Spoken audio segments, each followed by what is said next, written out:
Hello aspirants, स्वागत करती हूँ आप सबका Murari Lal GS research centre पे। तो आज के इस एमटीएस इंग्लिश क्लास पे हम इंग्लिश प्रैक्टिस सेट नंबर 5 के साथ प्रैक्टिस करेंगे कुछ इम्पॉर्टेंट एमटीएस एग्ज़ाम में पूछे गए सवालों का। साथ ही साथ हम लोग इंग्लिश ग्रामर के बेसिक कॉन्सेप्ट्स को भी क्लियर कर लेंगे।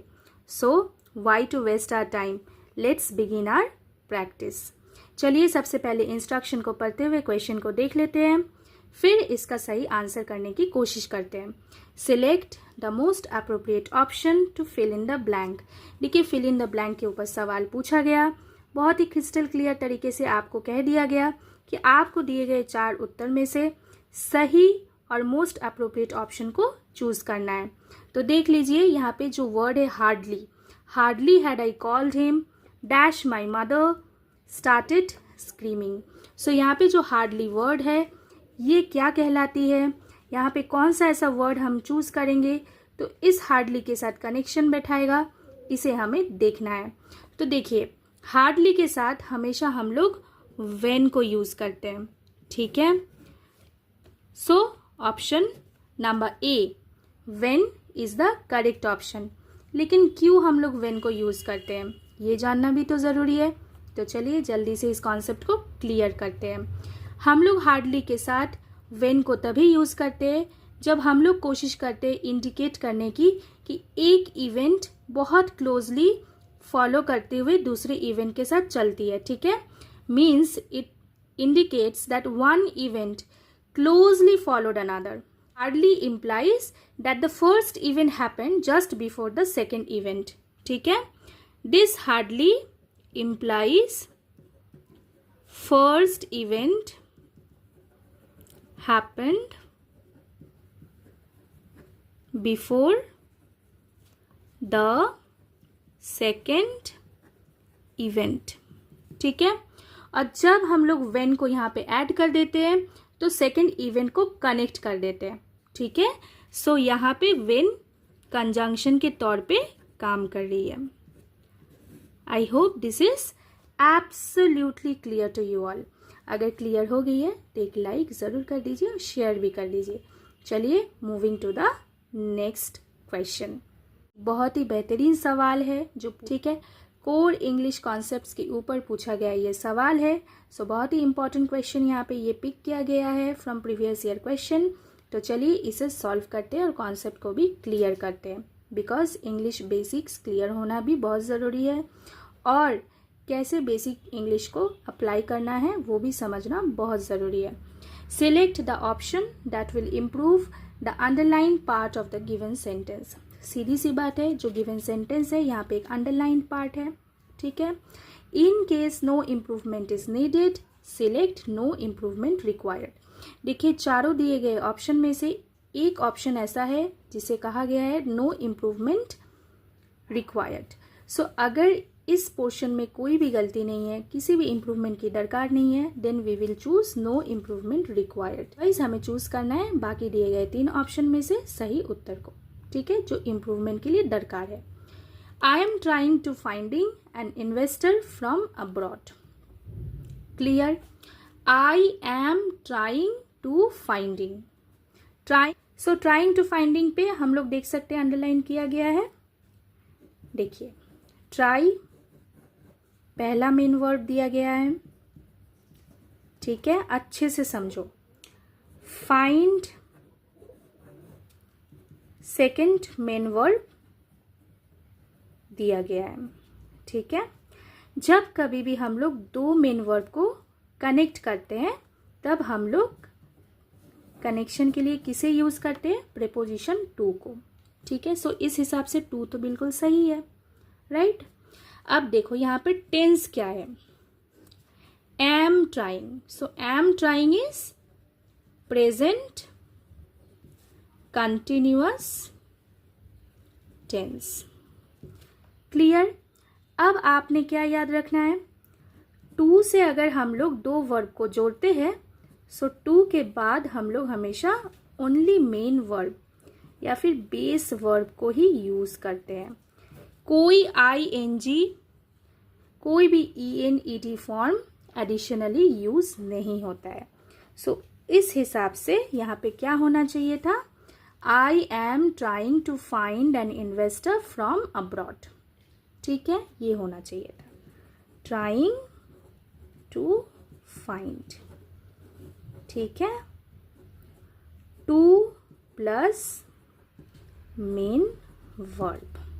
क्लियर। चलिए ऑप्शन में से देख लेते हैं, ट्राइंग टू फाइंड। ठीक है, ये अपना करेक्ट आंसर है। ये क्यों नहीं करेक्ट आंसर है, बिकॉज देखिए यहाँ पे एक एम है। सो कंटिन्यूअस फॉर्म के लिए am plus verb plus ING होना चाहिए। यहाँ पे वर्ब के बाद तो आईएनजी है ही नहीं, इसीलिए ये रॉन्ग है। This to is adverb to, ये भी रॉन्ग है। नो इम्प्रूवमेंट रिक्वायर्ड हम लोग तो कह नहीं सकते, yes improvement is required. That's why हम लोगों ने चूज किया ऑप्शन नंबर बी को। I hope the concept is clear to you all. अगर लेसन अच्छा लगे तो लाइक करें, शेयर करें। चैनल पर नए हैं तो Murari Lal GS research centre को ज़रूर सब्सक्राइब करें, और हाँ, बेल आइकन को हिट करना बिल्कुल भी ना भूलें to get all notifications of the given uploaded videos on time. Moving to the next question, select the most appropriate synonym of the given word. Select the most appropriate synonym of the given word. Synonym and antonym बहुत ही important topic है, हर साल question पूछे जाते हैं इस topic से। तो देखिए इस प्रैक्टिस सेट में भी ये PYQ लिया गया है। This question is occlude. ठीक है, अब इस क्वेश्चन पे जो ये वर्ड दिया गया, इसका हमें सही सिनोनिम चूज करना है फ्रॉम द गिवन ऑप्शंस। तो सिनोनिम का क्या मतलब है, सिनोनिम का मतलब है सिमिलर वर्ड्स। ठीक है, सो पहले हमें ऑक्लूड का मतलब पता होना चाहिए, तभी तो हम लोग सिमिलर वर्ड सिनोनिम को यहाँ से चूज कर पाएंगे, राइट। सो ऑक्लूड का मतलब क्या है, लाइक जब हम लोग एक ऑब्स्ट्रक्शन क्रिएट करते हैं, ठीक है, या फिर कोई मान के चलो किसी स्पेस का ओपनिंग है उसको बंद कर देते हैं, ठीक है, तो ब्लॉक ऑफ करना, तो इसे हम लोग ऑक्लूड कहते हैं। ठीक है, टू ऑब्स्ट्रक्ट समथिंग, ठीक है, या फिर ब्लॉक ऑफ। ठीक है, तो इसे हम लोग ऑक्लूड कहते हैं। सीधी सी बात है, समझ में आ गई। अब चारों ऑप्शन में से हमें चूज करना है सटीक सिनोनिम को। ठीक है, पहला वर्ड देख लेते हैं। देखो पहला वर्ड है facilitate.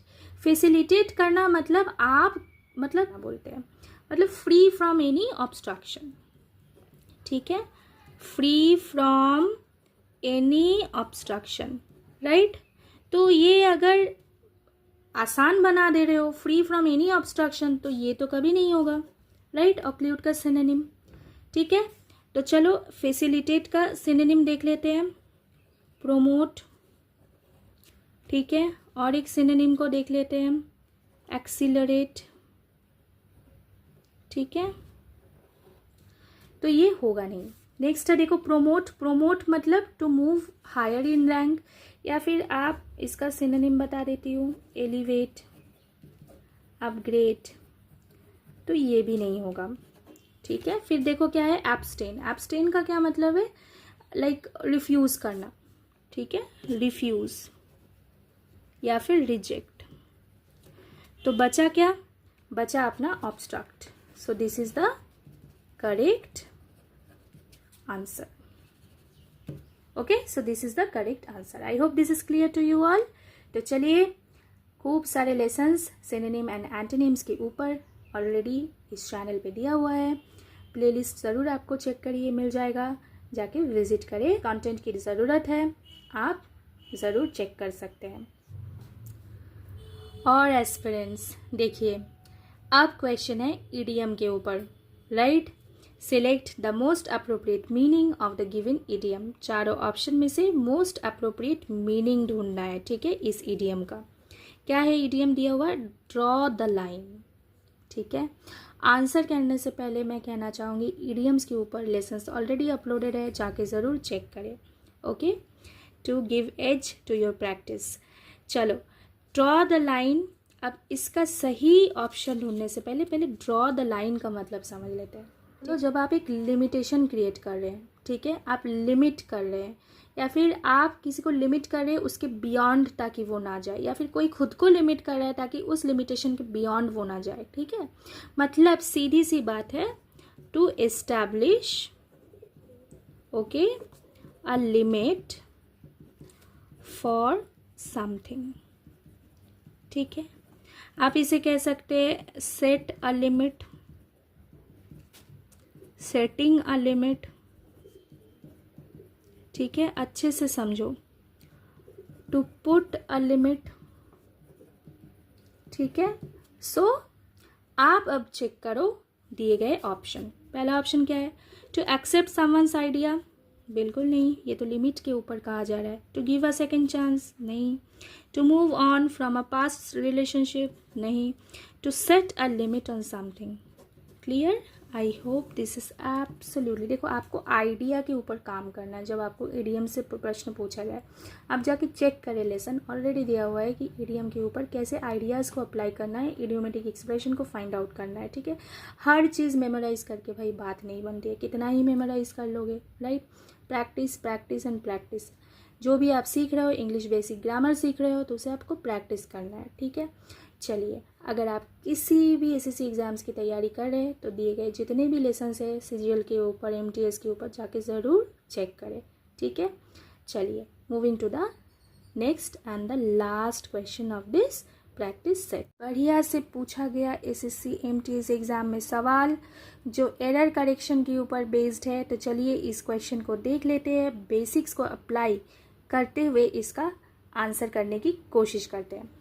The following sentence has been divided into 4 parts. देखो, चारों पार्ट में डिवाइड किया गया है, part A, part B, part C, part D. And आपको क्या करना है, आइडेंटिफाई करना है the part that contains an error. बहुत अच्छे से आपको भाई इंस्ट्रक्शन दी जाती है, अच्छे से इंस्ट्रक्शन को पढ़ के फिर इस सवाल का आंसर करें। Taylor, Richard and Francis. ठीक है, देखो यहाँ पे नेमिंग वर्ड्स है। ठीक है, सब्जेक्ट, सब्जेक्ट पे क्या है, देखो नाउन कितना है, 3, टेलर, रिचर्ड और फ्रांसिस। ठीक है, टेलर, रिचर्ड एंड फ्रांसिस। तो आपका सब्जेक्ट क्या बना, सीधी सी बात है, आपका सब्जेक्ट क्या बना, आपका सब्जेक्ट बना प्लूरल सब्जेक्ट, एक से भले ज़्यादा प्लूरल सब्जेक्ट। ठीक है, एक इंडिविजुअल नाम नहीं है, तीनों का नाम है। ठीक है, सो ये सब्जेक्ट बन गया प्लूरल। बात यहाँ तक क्लियर? अब देख लो, एक वर्ब यहाँ पे दिया हुआ है।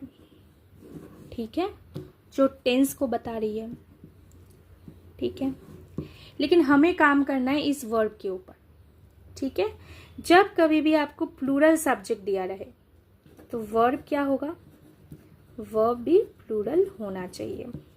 ठीक है, I hope this is absolutely clear. भाई प्लूरल वर्ब क्या होती है, भाई मैम बताइए आप, प्लूरल वर्ब क्या होती है? देखो यहाँ पे प्लेज है, तो यहाँ पे ये प्लूरल वर्ब बनता प्ले। क्लियर? तो ये क्या बनता, Taylor, Richard and Francis play for the state basketball team. So गलत, यहाँ पे एरर कहाँ पे है, दिस इज द एरर। कैसे ये एरर है ये आपको पता चल गया। ठीक है, और देखिए ये पार्ट कौन सा है, पार्ट है आपका बी। सो ऑप्शन में देखिए बी कहाँ पे है, ऑप्शन नंबर डी पे है। सो this is the correct answer. करते हैं, मान के चलो है द स्टूडेंट्स। ठीक है, द स्टूडेंट्स प्ले। ठीक है, कोई देखो एडिशनल एस ई एस नहीं है क्योंकि ये सब्जेक्ट प्लूरल सब्जेक्ट है। ठीक है, तो वर्ब भी क्या होगी, प्लूरल। Clear absolutely? चलो, अगर क्लियर होगी तो लाइक करो, शेयर करो, चैनल पे नए हो तो चैनल को सब्सक्राइब करके बेल आइकन को ज़रूर हिट करना। Take care, thank you. बहुत अच्छे से पढ़ाई करते रहिए और दिए गए जो भी कंटेंट है इस चैनल पे, चाहे वो जीके जीएस के ऊपर हो, मैथ्स के ऊपर हो, साइंस के ऊपर हो, सिनोनिम, एंटोनिम्स, इडियम्स के ऊपर हो, जाके ज़रूर चेक करें।